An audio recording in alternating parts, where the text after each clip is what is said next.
பார்த்துட்டு இருக்கோம் அப்படின்னாக்கா இப்போ இது ஒரு பெரிய ஃபேக்டரியில பார்த்துட்டு இருக்கிறோம் பர்னிச்சர். இது எல்லாமே வந்து பாத்தீங்க அப்படின்னாக்கா ஓனா செய்யற கம்பெனி இடத்துல தான் நம்ம பார்த்துட்டு இருக்கோம். இது வந்து பாத்தீங்க அப்படின்னாக்கா ஃபுல் அண்ட் ஃபுல் தேக்க மரத்தினால ஆக்கப்பட்ட ஒரு சோபா செட்டை தான் பார்த்துட்டு இருக்கோம். இதோட காலு சைஸ் சட்டம் கிட்டம் எல்லாமே இப்போ உங்களுக்கு விலாவரியா சொல்ல போறேன்.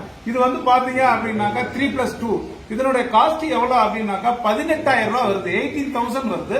இது ஃபுல் அண்ட் ஃபுல் எல்லாமே ஹேண்ட் கார்விங்னால செய்யப்படுது. இந்த ஹெட் தலை வச்சு படுக்கிற இடம் பாத்தீங்கன்னாக்கா இந்த தலை சாயிற இடம் வந்து ஹைட்டா இருக்கும். அது இல்லாம வந்து கையெல்லாம் வந்து பாத்தீங்கன்னா எலிபென்ட் லெக். எலிபென்ட்டுக்கு எப்படி லெக் இப்படி ரவுண்டா இருக்குமோ அதே மாதிரி இருக்கும். கால் பாருங்க, இப்ப பாருங்க, இது நேச்சுரலான கால். இந்த சைஸ் காலை தான் எடுத்து சோஃபா செட்டுக்கு போடுறாங்க. இந்த காலோட திக்னஸ் என்ன அப்படின்னாக்கா 6x6.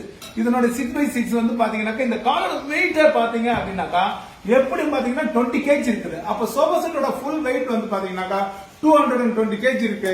இது